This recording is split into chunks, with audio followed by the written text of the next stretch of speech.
Before we start, tell us in the comments where you're watching from and what time it is for you.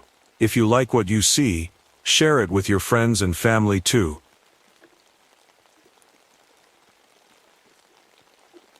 My name is Thomas Walker, and I've been a park ranger at Mammoth Cave National Park for 15 years now. The caves have been my life, my home, and now, well, they might just be my worst nightmare. I'm 45 years old, and before becoming a ranger, I served as a Navy medic. Those years taught me how to stay calm in tough situations and take care of others, skills I never thought I'd need so badly in a national park. But life has a way of surprising you, doesn't it? Most people see me as the guy who knows every twist and turn of these caves like the back of my hand. And they're right. I've got what they call a photographic memory when it comes to cave layouts. It's come in handy more times than I can count, helping lost visitors find their way back to safety. In my pocket, I always carry my grandfather's old brass compass. It's not just for directions. It's a reminder of home, of family, of who I am. But life hasn't always been kind. 2 years ago, I lost Sarah, my wife, to cancer. She was my rock, my partner in everything. We used to joke that she was the only person who could get me to leave the caves and come home for dinner on time. Now, dinner is usually just me and my maps, planning the next day's route through the caverns. These caves, they're more than just holes in the ground. They're living, breathing things with their own moods and secrets. I've mapped most of them over the years, but there's always been this one section, deep down in the lowest levels, that the local Native American tribes used to avoid. I never understood why until now. It all started this summer, during the worst drought Kentucky had seen in decades. The heat was pushing all sorts of creatures into the caves looking for cooler air. But something else was stirring down there too. Something that had been waiting for a long time. I should have paid more attention to those old warnings, to the strange pictures carved into the walls. Maybe then things would have turned out differently. But I guess I should start at the beginning, when we first heard the singing. It was just another Tuesday morning, when Jerry, one of our newer rangers, came running into my office. His face was pale, and he was breathing hard, like he'd just sprinted a mile. "Tom, you need to hear this," he said, his hands shaking as he held up his phone. We were doing routine checks in Section D when we heard it. He pressed play, and what I heard made the hair on the back of my neck stand up. It was singing, but not like any singing I'd ever heard before. The voice was beautiful, almost too beautiful, and it seemed to echo in impossible ways. But what really got to me was that it sounded like it was coming from behind a wall we'd sealed off years ago due to unsafe conditions. I grabbed my gear, flashlight, first aid kit, radio, and of course my grandfather's compass. Something told me I'd need it. As we walked deeper into the cave system, Jerry told me about the 2 spelunkers they'd found earlier that morning. They were alive but couldn't move, just lying there with their eyes wide open, staring at nothing. The temperature dropped as we went deeper. That wasn't unusual. Caves get colder the further down you go, but this was different. It came in patches, like walking through invisible clouds of cold air. My compass started acting funny too, the needle spinning in circles whenever we hit these cold spots. Then we saw the walls. I'd been in this section hundreds of times before, but something was different.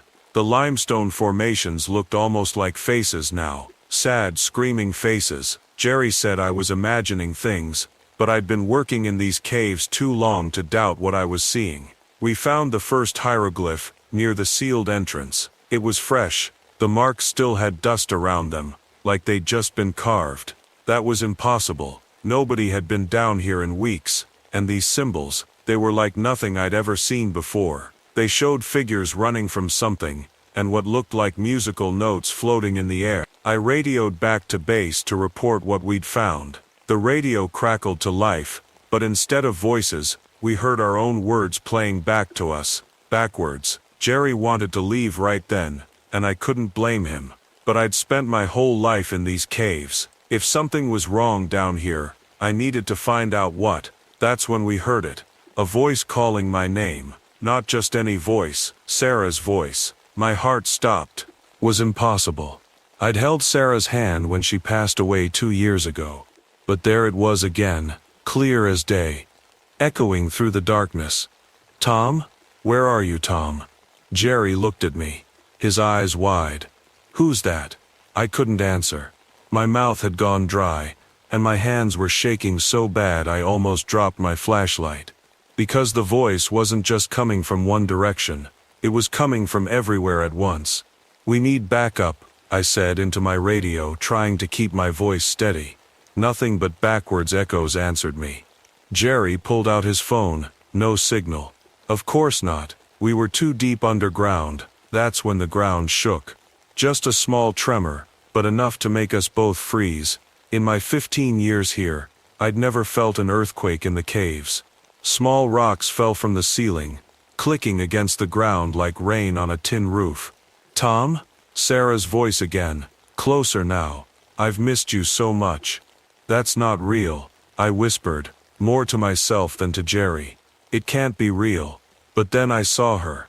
Just for a second, in the beam of my flashlight, Sarah, wearing her favorite blue sweater, the one we buried her in.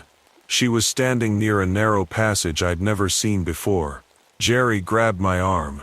"Mr. Walker, there's something wrong with the walls." He was right. The limestone was moving. Slowly, like thick syrup, the rock was flowing and reshaping itself. The passage we'd come through was closing up behind us. "Run!" I shouted, grabbing Jerry's sleeve and pulling him toward the only open path, the one where I'd seen Sarah. As we ran, our flashlight beams bounced off the walls, creating strange shadows that seemed to reach for us. The passage led us to a chamber I'd never seen before, which was impossible. I knew every room in these caves, but this one was new, and it was massive. Our lights couldn't reach the ceiling or the far walls. That's when we found them, the missing spelunkers. They were propped against the wall, eyes open but empty, their skin pale as milk. They weren't dead. I could see their chests moving as they breathed, but they weren't really alive either. And the wall behind them, it looked like it was slowly pulling them in, like they were sinking into thick mud. "Help," one of them whispered, but their lips didn't move. The voice came from the walls themselves. Jerry took a step back, bumping into me. "We have to get them out of here." But before we could move, the temperature plunged. Our breath came out in white clouds, and the compass in my pocket started spinning wildly. All around us, voices began to whisper, not just Sarah's voice now, but dozens of voices, all calling out names, all begging for help. And in the beam of my flashlight, I saw something that made my blood run cold. Handprints were appearing in the limestone walls, pressing outward as if something was trying to break through from the other side. I've faced a lot of scary things in my life, both in the Navy and as a ranger, but nothing like this. I forced myself to think straight. Lives were at stake here, not just ours, but those paralyzed spelunkers too. "Jerry," I said, trying to keep my voice calm, "we need to get these people out. Start with the one closest to us." But as we stepped forward, the singing started again. This time it wasn't just Sarah's voice, it was a chorus of voices, all singing together in perfect harmony. The sound was beautiful, but wrong somehow, like music being played backwards. Jerry reached for the first spelunker, but jumped back with a yelp. "My hand. I can't feel my hand." His right hand had brushed against something we couldn't see. It hung limp at his side now, like it was asleep. That's when I remembered the report about the paralyzed victims. Whatever was doing this, it could paralyze with a single touch. The singing grew louder, and the walls began to ripple like water. Dark shapes moved beneath the surface of the rock. My flashlight beam caught one for just a second. A face, but not a human face. It was smooth and pale, with no eyes, just a mouth open and song. "Tom?" Sarah's voice again, right behind me. "Stay with me, Tom. We can be together again." I wanted to turn around so badly. Part of me wanted to believe it was really her. But I remembered what she'd said to me before she died. "Promise me you'll keep living, Tom. Promise me you'll keep helping people." That's when I noticed something about the chamber. There were boxes, Taffer of old mining equipment in the corner. This must have been an old excavation site, which meant, Jerry, I said, grab those two by the arms. Don't touch their skin or the walls.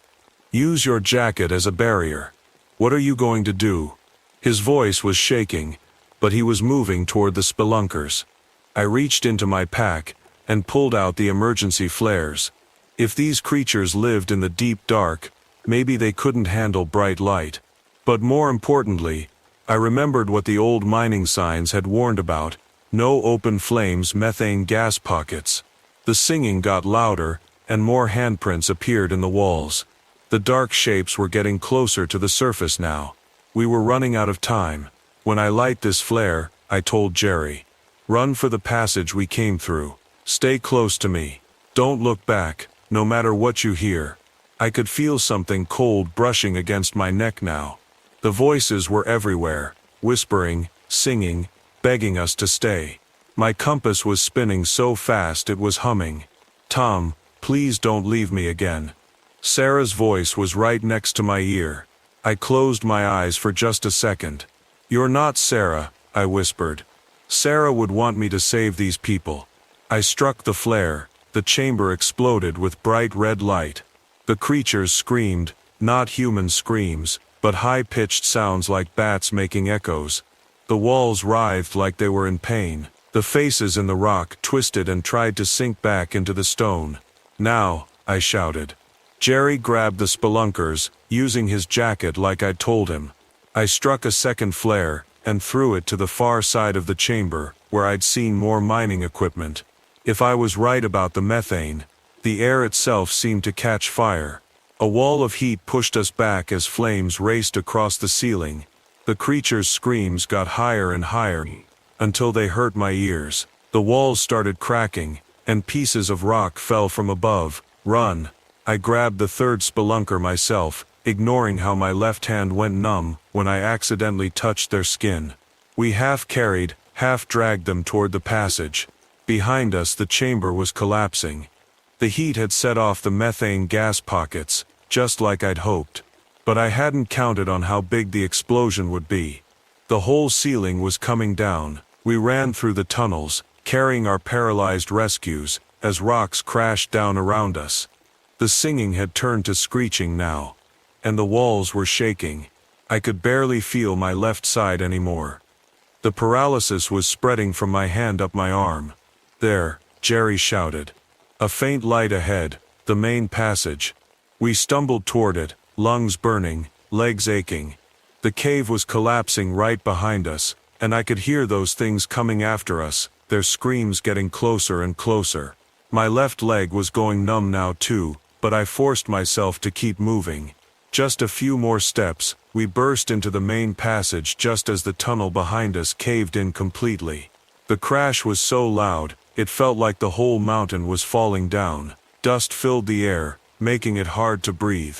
But we were alive, we were out. That was 6 months ago. The spelunkers recovered eventually, though none of them remember much about what happened in the cave. Maybe that's for the best. The doctors say they might never get feeling back in some parts of their bodies, just like my left side, which still feels tingly and weak most days. The cave entrance we escaped through was totally blocked by the collapse. The Park Service brought in experts who said that section of the cave system wasn't safe anymore. They sealed it off with concrete and posted warning signs. Official report says it was just an earthquake and old mining explosives, simple as that.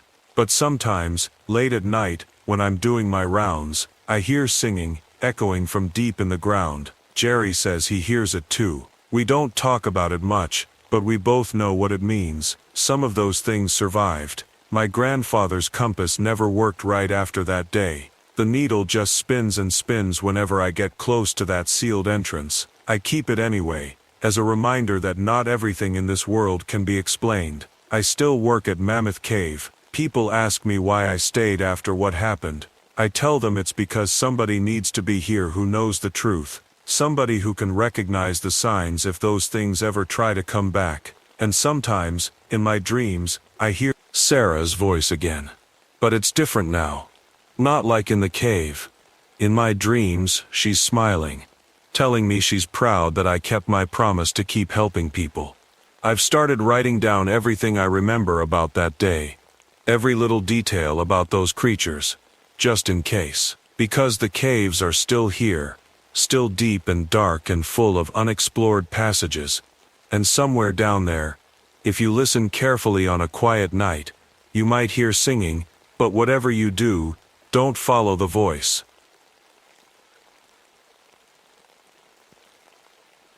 My name is Maria Blackwood, and I've spent my whole life in Alaska. The cold is in my blood. My grandmother used to say that our people were born from the ice itself. As a park ranger at Denali National Park, I know every glacier, every ice cave, and every dangerous crack in the frozen ground. At least, I thought I did. Until that winter of 1991 when everything changed. I should have noticed something was wrong earlier. Maybe if I had, I could have prevented what happened. But when you've worked in the same place for 10 years, sometimes you stop seeing the small changes, like how the ice on the weather station wasn't forming in its usual way, or how the winter storms came faster and stronger than ever before.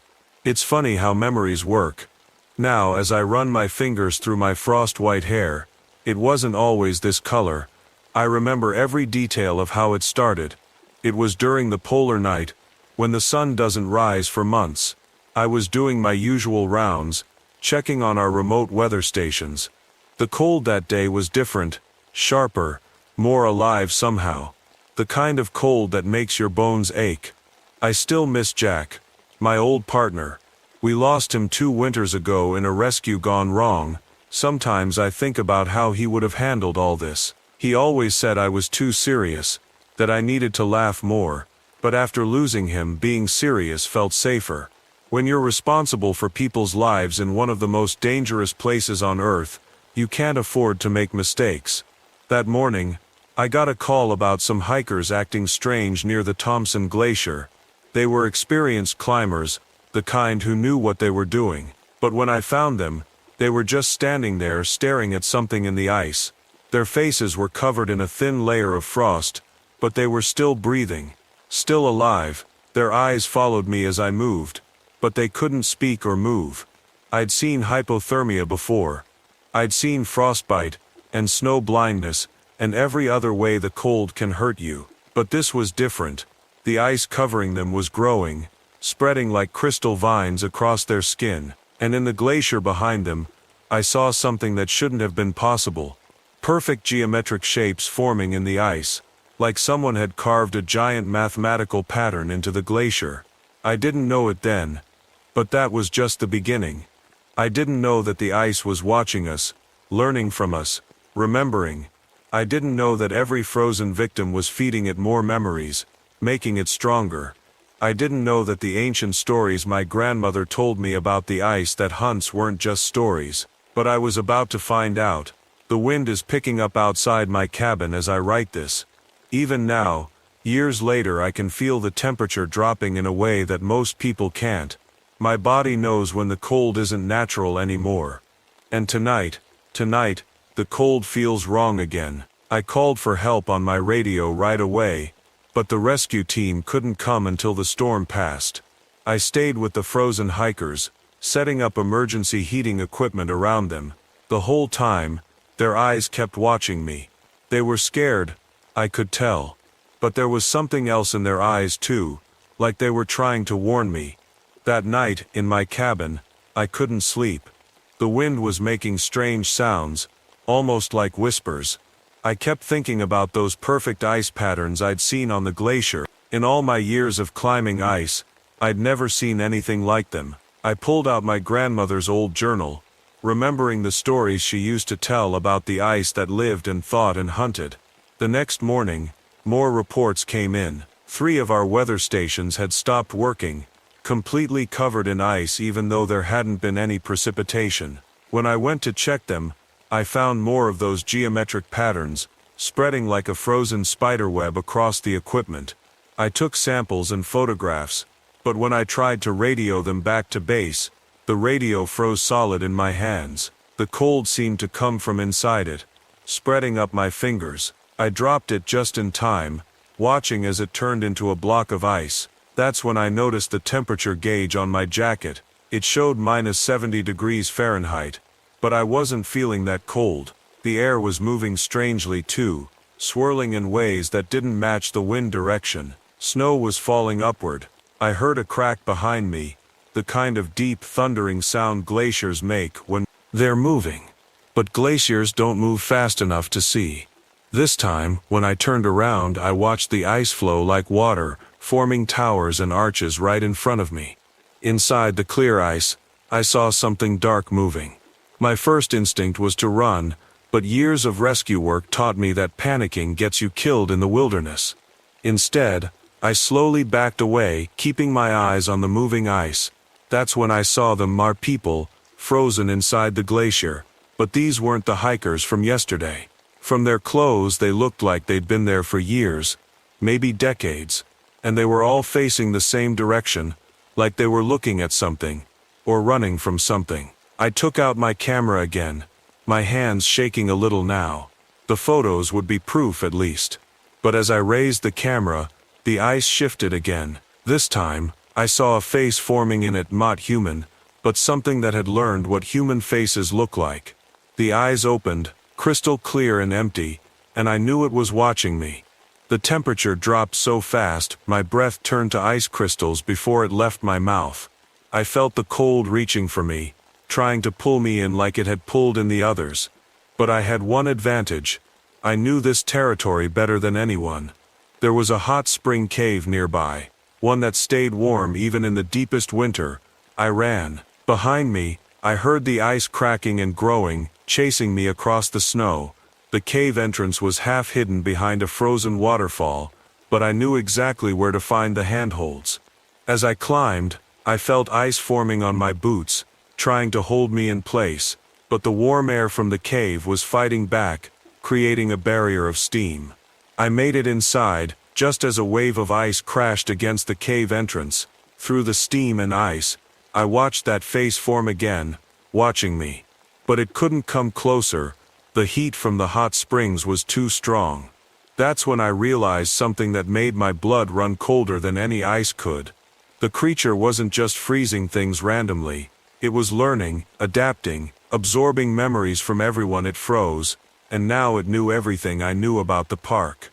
I stayed in that warm cave for hours, watching the creature try different ways to get in. The ice would creep forward, then melt, over and over. I used this time to think. If this thing was real, then maybe other stories my grandmother told were real too. She always said that the oldest ice held memories of the time before humans, and that sometimes those memories could wake up. I had a small emergency pack with me. All rangers carry them. Inside was a flare gun, some thermal blankets, and my satellite phone. The phone was dead, frozen solid like my radio, but the flare gun still worked. I kept it close, knowing fire was one of the few things that could fight deep cold. When the storm got worse outside, I understood what was happening. The creature was using the memories it stole to control the weather. It had learned from every person it froze how humans think, how we move, what we fear. And now, it was using that knowledge against us. I thought about the frozen hikers, about all the people trapped in the ice. They were still alive in there. I was sure of it. Maybe that's why the creature kept them that way. Living memories were stronger than dead ones. Something moved in the darkness of the cave behind me. I spun around, flare gun ready, but it was just water dripping from the ceiling. That's when I got an idea. Water. The creature was ice, but ice is just frozen water. Maybe that was important. I checked my watch, 3 p.m., but in polar night, it was dark as midnight. The creature had stopped trying to get in. Everything was quiet except for the bubbling of the hot springs.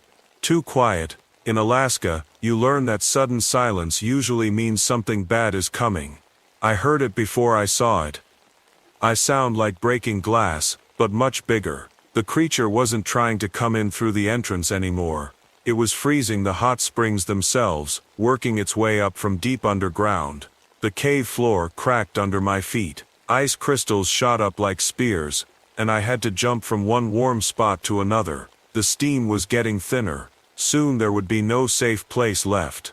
That's when I saw him. Jack, my old partner, frozen in the ice that was creeping up the cave walls. His face was peaceful, like he was sleeping.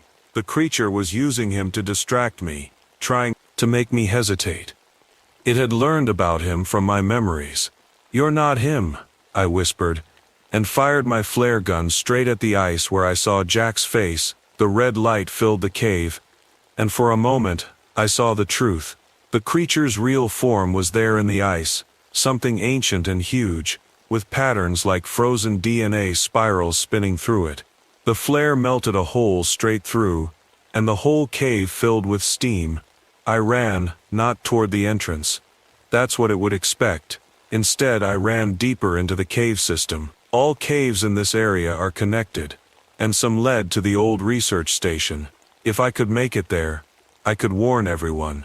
I could get help. Behind me, the creature screamed, not with a human voice, but with the sound of a glacier breaking apart. The whole mountain shook.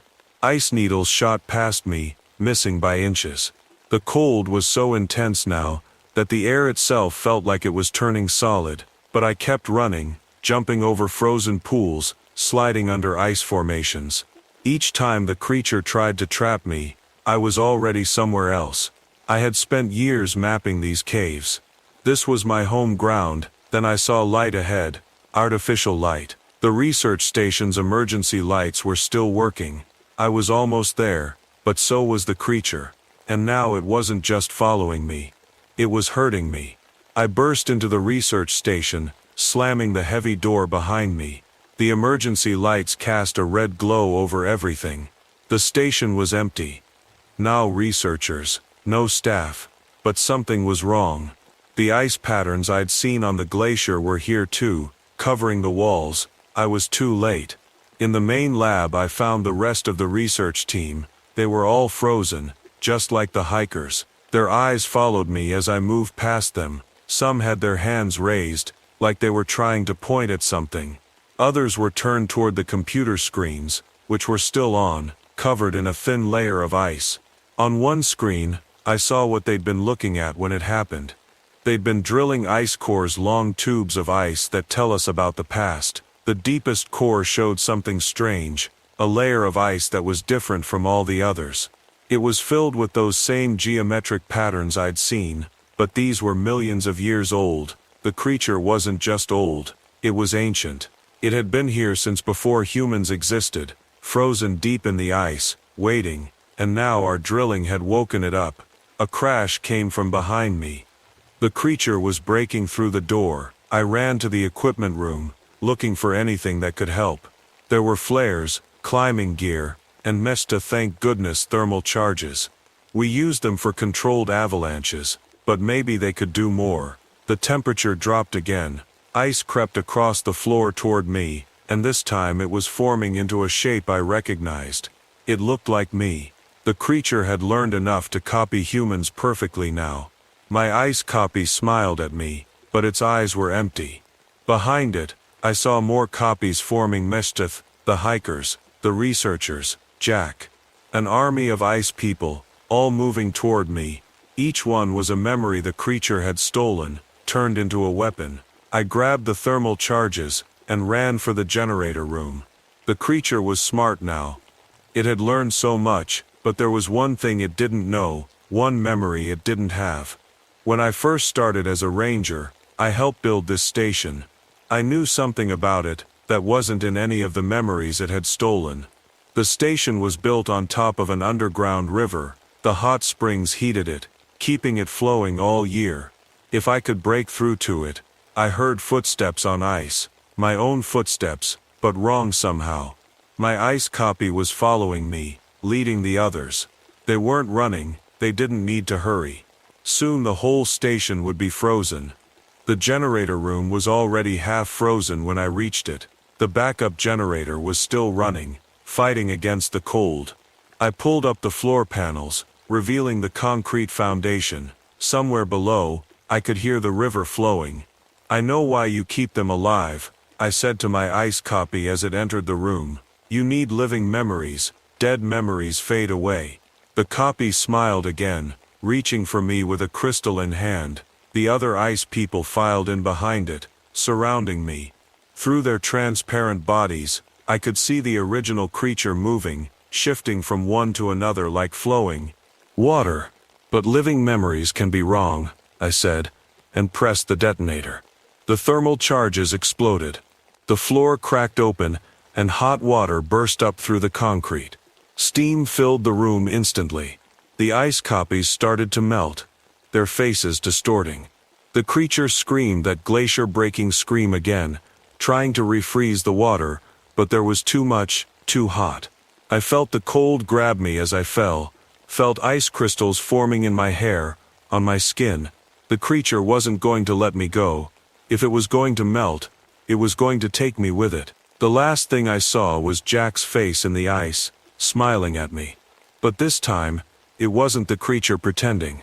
The memory it had stolen was real enough to save me. In that moment, I remembered what he always used to say, sometimes you have to let go to hold on, so I let go, falling into the hot water below, as the ice structure collapsed above me. They found me 3 days later, washed up on the riverbank 5 miles from the station. My hair had turned completely white, and the doctors said my body temperature was so low I should have died. But I didn't. Something had changed in me. The rescue teams found the others too, the hikers, the research team, all alive, but different. The ice had changed them like it changed me. We can all feel the cold now in ways other people can't. Sometimes I catch them looking at the snow the same way I do, like we're all waiting for it to move.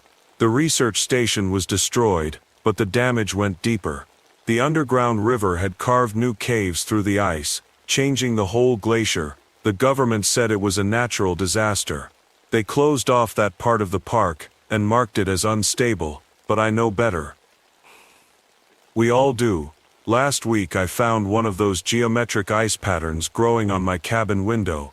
It was small, barely noticeable, but it was there. I touched it, and for a second, I felt memories that weren't mine, glimpses of a world millions of years ago, when the creature first went to sleep in the ice. The pattern melted under my fingers, but I know what it means. The creature didn't die. You can't kill something that ancient, that patient. The hot water just scattered it, broke it into smaller pieces. Now it's everywhere in the park, in every snowflake and icicle, slowly gathering its strength. Sometimes, on the coldest nights, I dream about what it learned from us. It knows so much now, about our world, our technology, our weaknesses. But it also learned about our strength, our warmth, our ability to survive. I don't know if that makes things better or worse. The other rangers ask me why I still work here. Knowing what I know, I tell them it's because someone needs to watch the ice, to recognize the signs. But really, it's because the ice is watching us too, and next time it wakes up, we need to be ready. My grandmother used to say that every story about the ice that hunts ends the same way, not with the ice going away, but with people learning to live with the knowledge that it's there. Now I understand what she meant. Winter is coming again, the patterns are spreading, and in the deepest part of the night, when the temperature drops suddenly for no reason, I know it's still out there. Still learning, still remembering, still waiting, and so am I.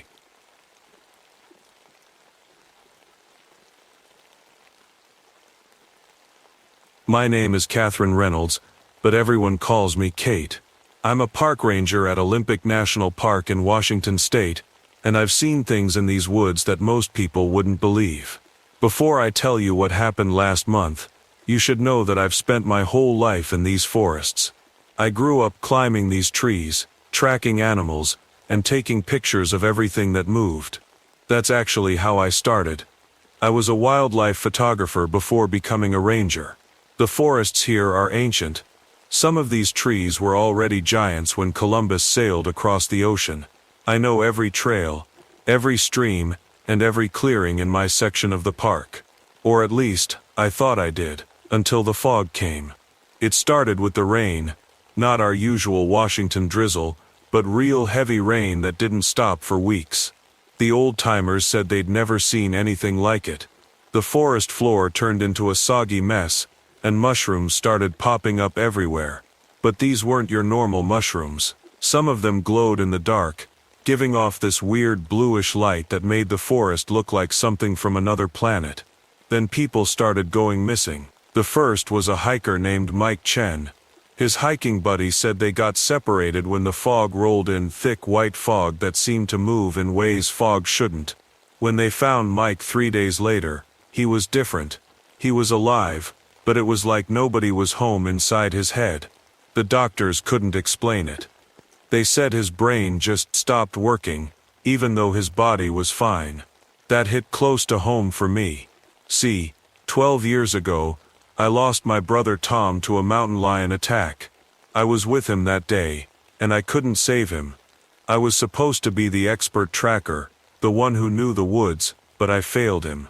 Every time I put on my ranger badge, I promise myself I won't let anyone else down like that again. But now, something was wrong in my forest. The animals knew it too. The deer avoided certain areas completely. Bears left their usual feeding grounds. Even the birds went quiet in parts of the woods where they'd always been chattering away. My equipment started acting weird too. Compasses spinning in circles, radio static in places with usually perfect reception, and weather instruments showing impossible readings. It was like something was messing with the natural order of things. One evening, as I was checking the weather station near Twilight Ridge, I found something that made my skin crawl. Carved into an old cedar tree was a warning sign, not one of ours but something much older. It was a Native American totem, weathered by time but still visible. It showed a swirling shape with hollow-eyed figures trapped inside it. Below it were marks that looked like they were counting something. When I counted the marks between each deep line, they added up to 50. That's when I found the old journal, hidden in a rusted box at the base of the same tree. It belonged to Thomas Walker, a ranger from the 1970s. The first entry I read made my blood run cold. The fog is alive, it hunts, and it's coming back. I should have told someone right away.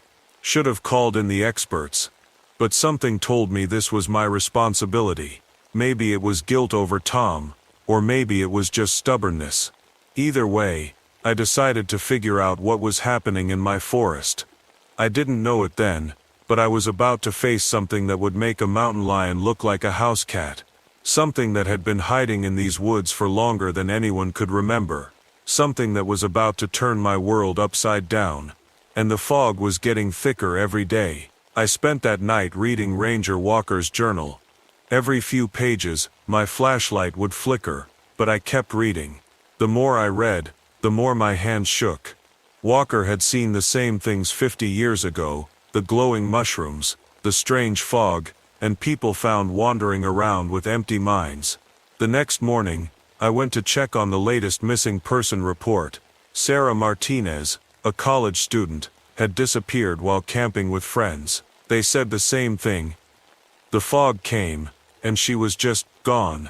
I searched the area where she was last seen, marking trees with bright orange tape so I wouldn't get lost. That's when I noticed something weird about the fog. It wasn't moving with the wind. Actually, it seemed to be moving against it, like it had a mind of its own. I took out my camera and started taking pictures. Through the lens, I saw something that made me drop the camera's shapes in the fog, like fingers or tentacles, reaching out. I picked up my camera and ran. Back at my cabin, I looked at the pictures, but they showed nothing but normal fog. Was I seeing things? The journal had mentioned hallucinations, but I'm not the type to imagine things. I deal in facts, tracks, weather patterns, real things I can see and touch. Then the call came in. They'd found Sarah. She was sitting on a log near Crystal Creek, staring at nothing, just like Mike Chen. When I got there, the air felt wrong. You know that feeling when the air gets heavy before a storm? It was like that, but worse. The mushrooms near her were glowing brighter than usual, pulsing like they had a heartbeat. I took samples of the mushrooms, careful not to touch them directly. Under my microscope, I saw tiny spores floating in the air around them. They moved in strange patterns, almost like they were dancing. I sealed the samples in a jar and called Dr. Thompson at the university. She studies weird fungi, and if anyone could make sense of this, it would be her. That night, the wind started howling outside my cabin. But it wasn't normal wind, it had a sound in it, like whispers. I checked my weather equipment again. The temperature was dropping in spots where it should have been warm and rising in places that should have been cold. It was like something was playing with the weather itself. I pulled out my map and marked where we'd found both victims. Then I marked where people had reported seeing the glowing mushrooms. A pattern emerged. Everything was happening in a spiral, moving inward toward the center of my section of the park. Right in the middle was Mirror Lake, one of the oldest parts of the forest.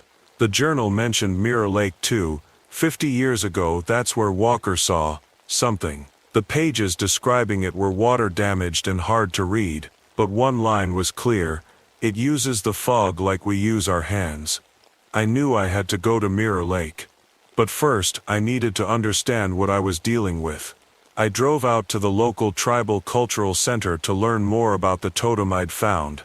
The elder there, Jim Standing Bear, took one look at my sketch and turned pale. "That's the vapor wraith," he said quietly. "My grandfather told stories about it. It sleeps for 50 years, then wakes up hungry. You don't hunt it," he warned. "It hunts you." As I drove back to my cabin, the fog started rolling in again. In my rearview mirror, I could have sworn I saw it following my truck, moving faster than any fog should. I gripped my steering wheel tighter and pressed the gas pedal down. For the first time since I was a kid, I was afraid of the forest. The next day, I got ready to visit Mirror Lake. I packed my emergency kit, flashlights, extra batteries, flares, my radio, and enough food for 2 days. Something told me I'd need it all. Before leaving, I called my boss and told him I was checking out some strange weather patterns. I didn't mention the fog creature, he'd think I was crazy. As I hiked up the trail, I kept thinking about my brother Tom. He'd always said I was too stubborn, that I tried to handle everything by myself. Maybe he was right. But this time, who could I even ask for help? Who would believe me? The forest felt different that day. Usually, you hear squirrels running around, birds singing, leaves rustling. But now, nothing, just silence. The kind of silence that makes your ears ring because they're trying so hard to hear something, anything. I found more of those glowing mushrooms along the way. They seemed to be getting bigger, some as large as dinner plates. The spores floating around them made the air look sparkly, like tiny stars in the daylight. Pretty, but I remembered what happened to Mike and Sarah. I pulled my bandana over my mouth and nose. About 2 miles from Mirror Lake, my radio started making weird noises. Not normal static, it sounded almost like voices, but backwards. Then my compass went crazy, spinning in circles. I pulled out my phone to check the GPS, but the screen just showed jumbled numbers. That's when I saw the first one. A perfect copy of myself, standing between 2 trees about 50 feet away. It looked exactly like me, down to the scratch on my badge from last week, but its eyes were wrong. Empty. Like looking into foggy mirrors. I blinked, and it was gone. My heart was pounding, but I kept going. I had to. People's lives were at stake. The fog started getting thicker, and I saw more copies of myself. Sometimes they just stood there. Sometimes they waved at me. Once one of them screamed, but no sound came out. I knew they weren't real. The journal had warned about hallucinations.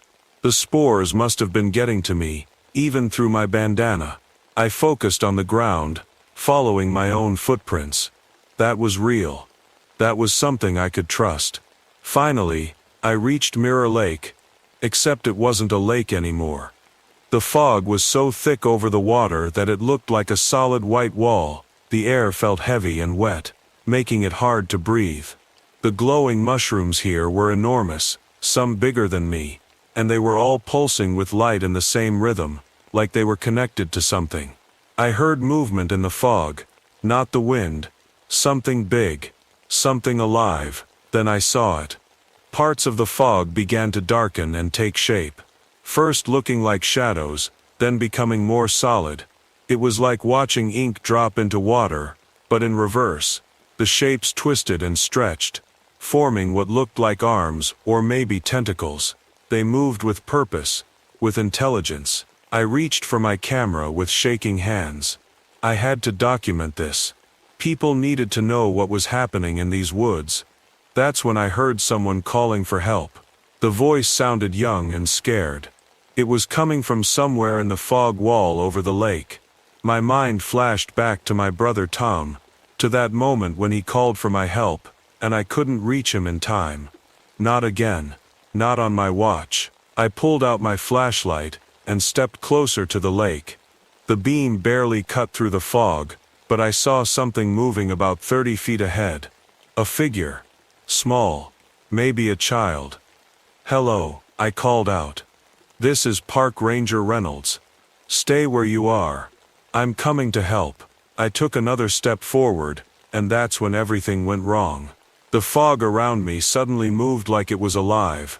Those dark shapes I'd seen earlier shot out of the mist like striking snakes.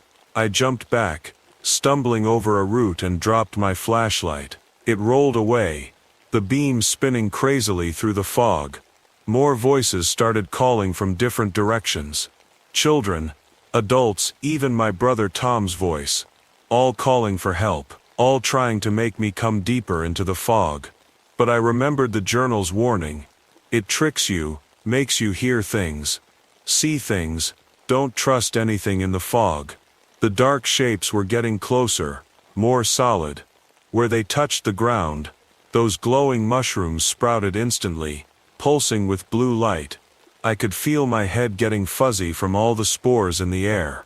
I had to think fast.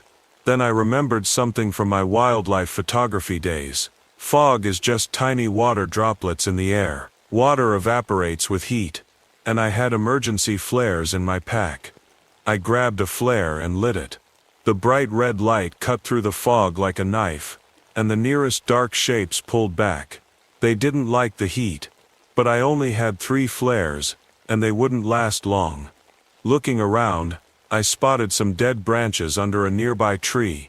If I could start a bigger fire, but the wood would be too wet from all the rain and fog. That's when I saw another figure in the fog. This one was different. It wasn't trying to trick me. It was real. Someone in a blue jacket, slumped against a tree. They weren't moving. I had to make a choice. I could use my flares to keep the creature away while I escaped, or I could try to save whoever was out there. The fog was closing in. The dark shapes were getting bolder. More mushrooms were popping up all around me. Their light getting brighter, their spores making it harder to think straight. I thought about my brother, about how I'd lived with the guilt of not saving him for all these years. I made my decision. I grabbed 2 flares, lit them both, and ran toward the person in the blue jacket. The fog creature tried to stop me. Dark shapes grabbed at my legs. More copies of myself appeared in my path, and voices screamed from all directions. But I kept running, holding the flares out like torches. The heat from the flares made tunnels in the fog. I could see better now. The person in the blue jacket was Sarah Martinez, the missing college student. She was still breathing, but her eyes were closed. I reached her just as my first flare started dying. The dark shapes were closing in, becoming more solid. In the fading red light, I could see what they really were, like hands made of smoke, attached to something massive hiding in the fog wall over the lake. My head was spinning from the spores. I only had 1 flare left, and I couldn't carry Sarah and hold it at the same time. Then I remembered the matches in my pocket. I pulled them out with shaking hands and looked at the glowing mushrooms all around us. They were full of spores, but they were also dry, like big pieces of paper. I lit my last flare and threw it right into the biggest patch of mushrooms. They caught fire instantly. The flames spread from mushroom to mushroom like a line of fireworks. The fog creature screamed, not like a person or an animal, but like wind howling through 1,000 empty caves. The burning mushrooms made a wall of heat and light. The fog pulled back from the flames, and the dark shapes with it. I picked up Sarah and ran, following the line of fire back toward the trail. Something hit me from behind. One of the smoke hands had grabbed my shoulder. Where it touched me, my skin went cold, and my mind started to fog up, but I didn't stop. I couldn't, not this time. I ran until my legs hurt. Ran until the fog got thinner. Ran until I could see normal trees and normal sky again. When I finally stopped, the forest was quiet, but this time it was a normal quiet, with birds singing in the distance. Sarah woke up in the hospital 3 days later. She didn't remember anything, but she was alive. She could talk, laugh, and think, not like the others who'd been taken by the fog creature. The fire at Mirror Lake burned for 2 days, feeding on those strange mushrooms. When it finally went out, the fog was gone, the weather went back to normal, the animals returned to their usual spots. But sometimes when I'm out on patrol and the fog rolls in, I think I see shapes in it, and every glowing mushroom I find gets burned. I know it's not over. The marks on that old totem showed the creature comes back every 50 years.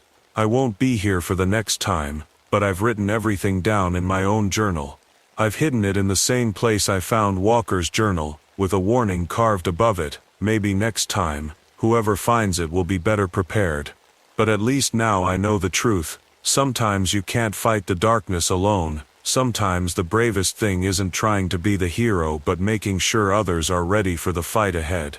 As for me, I'm still here in Olympic National Park, still watching the weather, still keeping people safe, and if you're ever hiking here and see fog moving in a way it shouldn't, well, now you know what to do. Run.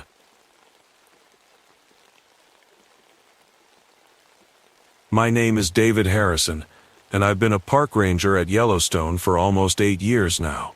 Before this, I spent most of my life working on ranches, learning everything there is to know about animals, especially the big ones that most people are scared of. But what happened last winter changed everything. I thought I knew about nature and its creatures. I guess I should tell you a bit about myself first. I'm 41, divorced, and I haven't seen my daughter Sarah in 3 years. That's not something I'm proud of, but being a ranger means living far from cities and regular folks. Sarah's mom, my ex-wife Jenny, says it's no life for keeping in touch with family. Maybe she's right, but this job, it's who I am. Here at Yellowstone, I'm known as the guy who handles the tricky animal situations. When a bear gets too close to the camping grounds or wolves start causing trouble for nearby ranches, they call me. I can read animal tracks like most people read street signs, and I know the difference between normal animal behavior and when something's just not right. That's exactly what started happening last December. The winter was brutal, even by Wyoming standards. The snow was piled higher than my truck, and the wind howled through the trees like it was trying to tell us something. But it wasn't the weather that got my attention. It was the wolves. Now, I know wolves. I've studied them for years. They're smart, organized, and they follow patterns that make sense. But what I started seeing, it was different. Wrong. The first sign came when old Bill Tucker, a rancher whose family has lived here for generations, called me about one of his cows. What I found at his ranch that morning still gives me nightmares. The cow hadn't just been killed. It had been cut open with what looked like surgical precision. No wolf, no bear, no mountain lion I've ever known could do that. The edges of the wound were clean, almost like someone had used a knife. But here's the weird part. There were wolf tracks all around the body, but they weren't normal tracks. Some looked like wolf prints, but others looked like they belonged to something that walked on 2 legs. That same week, 3 different hikers reported seeing strange lights on the northern ridges, right near where we'd recently found some old Native American burial grounds. The lights moved in ways that didn't make sense, not like flashlights or campfires, more like they were dancing. I remember standing there in Tucker's field, the frozen wind biting at my face, looking at those impossible tracks in the snow. That was the moment everything started. That was when I first felt like something was watching me from the tree line, something that wasn't quite wolf, and wasn't quite human. I didn't know it then, but that morning was the beginning of the strangest and scariest case of my life. If I'd known what was coming, would I have walked away? Some nights I ask myself that question, but deep down I know the answer. Whatever this thing was, it was threatening my park, my home, and protecting this place is what I do, no matter what kind of monster I'm up against. I pulled out my notebook and started taking pictures with my phone, documenting everything I could see. The wind was picking up, threatening to erase the evidence with fresh snow. As I worked, I heard a wolf howl in the distance, but this howl, it wasn't right. It almost sounded like words. That's when I knew this wasn't going to be a normal investigation. Something was out there in my park, something that shouldn't exist, and somehow, I had to figure out what it was before more people got hurt. Before whatever was out there got stronger. Little did I know, I was already part of its plan. The next morning, I decided to talk to more ranchers in the area. Something told me Tucker's cow wasn't going to be the only strange case. I was right. 5 more ranchers had lost animals in the past week, all cut up in that same careful, impossible way. But what really got to me were the stories they told about the wolves. "They're not acting right, Dave," said Mary Peterson, whose family had raised sheep here for decades. "Yesterday, I saw 3 of them standing in my field. Just standing there, on their back legs, watching my house. When I opened the door to scare them off, they didn't run, they just walked away, like people. I'd never heard anything like it, but I couldn't ignore what the tracks were telling me. Every farm I visited had those same weird prints, wolf tracks that turned into something else. Something that walked on 2 legs. And at each place, people told me about the dreams they'd been having. Dreams about yellow eyes watching them through their windows at night. I went back to my cabin and pulled out all my old books about wolf behavior. Nothing made sense. Wolves don't stand upright. They don't cut their prey with surgical precision. And they definitely don't give people nightmares. But then I remembered something Jack White Eagle, one of the tribal elders, had told me when we found those burial grounds last month. "Some things should stay buried, David," he'd said. "Some doors shouldn't be opened." I called Jack that afternoon. When I told him what was happening, he got real quiet. The kind of quiet that makes your skin crawl. "Meet me tonight," he finally said. "Bring your gun. The silver one your grandfather left you." My silver-plated revolver. Why? Because he paused, and I could hear the fear in his voice. "What you're dealing with, it's what my people call a skinwalker, and it's not alone anymore." I wrote everything down in my ranger log, trying to keep things official and normal. But my hand was shaking. Outside my window, the sun was setting, painting the snow blood red. Somewhere in the distance, I heard that strange howl again. Only this time, I was sure of it. Hidden in that howl were words. Words no wolf should be able to make. As darkness fell, I loaded my grandfather's old silver-plated revolver. I felt silly doing it. This was 2025 after all. We don't believe in monsters anymore. But as I watched the shadows grow longer outside my window, I remembered those tracks in the snow.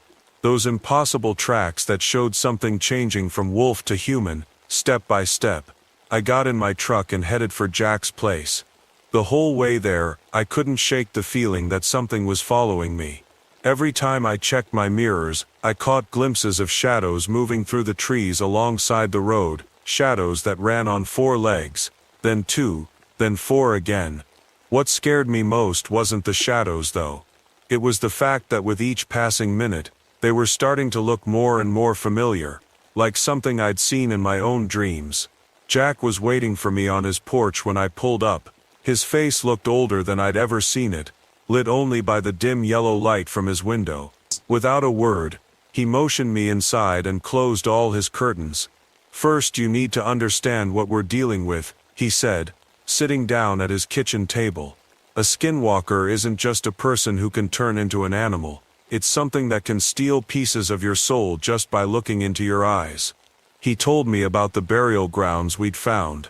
They weren't just any old graves. They were special prisons built by his ancestors to keep skinwalkers trapped underground.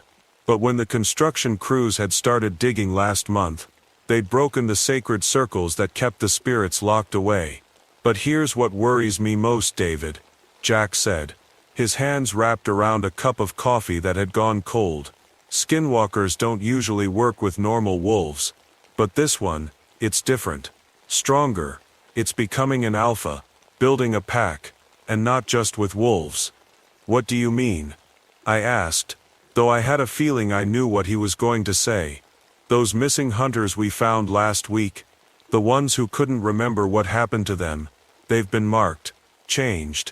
The Skinwalker is building a pack of humans too. My mouth went dry. Last week, we'd found 3 hunters wandering near the North Ridge. They were confused, couldn't remember 2 whole days of their lives, but the weird thing was the marks on their arms. What we thought were animal bites that had somehow healed incredibly fast. How do we stop it? I asked.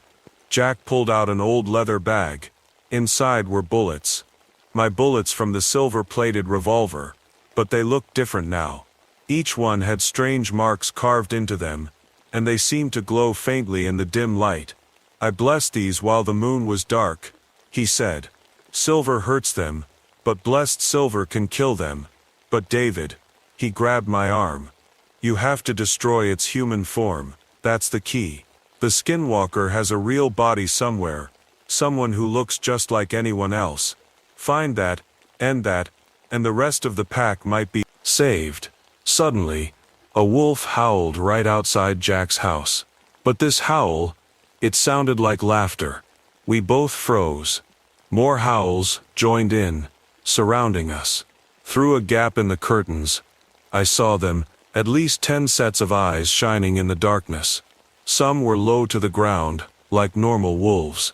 But others were standing at human height, and they were getting closer. Back door, Jack whispered. Now, we moved quietly through his house. But every window we passed showed more eyes in the darkness. They had us surrounded. I checked my revolver. 6 blessed silver bullets, not many for what looked like a whole pack out there. That's when I saw him through the kitchen window. Standing in the middle of Jack's backyard was a man I recognized, Tom Weber, one of our newer park rangers. He'd started working here just 2 months ago, but something was wrong with his face. In the moonlight, I could see his features shifting, changing, like water moving under his skin. That's it, Jack breathed.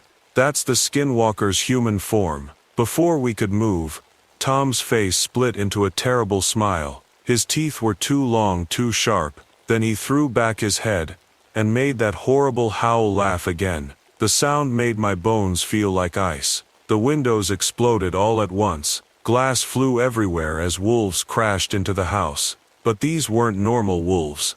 Some had human-like hands. Others had faces that were half wolf, half person. The sight made my stomach turn. The bullets, Jack shouted, throwing himself at one of the creatures. Use the bullets. I raised my revolver, trying to aim at Tom through the chaos. But the transformed wolves were everywhere. One grabbed my arm with hands that shouldn't be on a wolf. I kicked it away, and fired.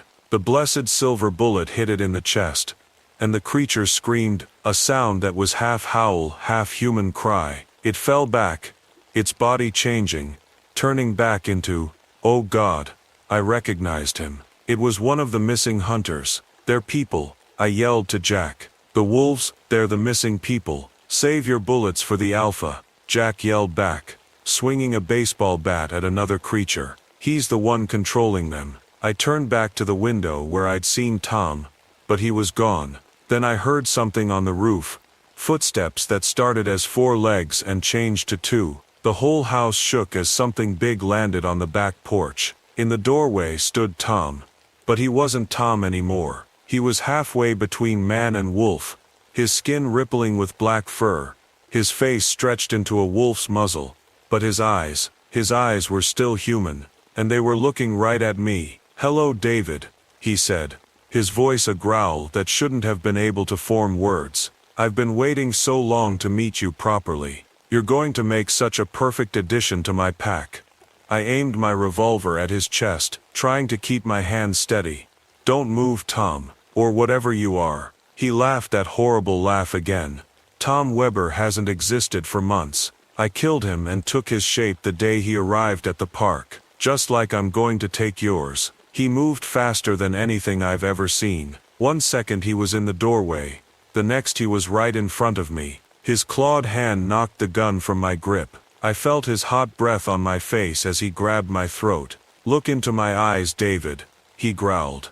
"Look deep." I tried to look away, remembering Jack's warning about eye contact, but it was too late. His yellow eyes locked onto mine, and I felt something cold seeping into my mind. Images flashed through my head, running with the pack, hunting under the moon, the taste of blood. "No," Jack's voice broke through the trance. He swung his baseball bat, hitting the skinwalker hard. The creature dropped me, spinning around with a roar. I fell to my knees, gasping. My body felt strange, like my bones wanted to shift and change. I could feel the skinwalker's power trying to transform me, but something inside me was fighting back. All those years of working with wolves, understanding them, somehow helped me resist. Through blurry eyes I saw my revolver on the floor, just a few feet away. The skinwalker had Jack pinned against the wall now, those terrible claws raised for a killing blow. "The pack is everything,"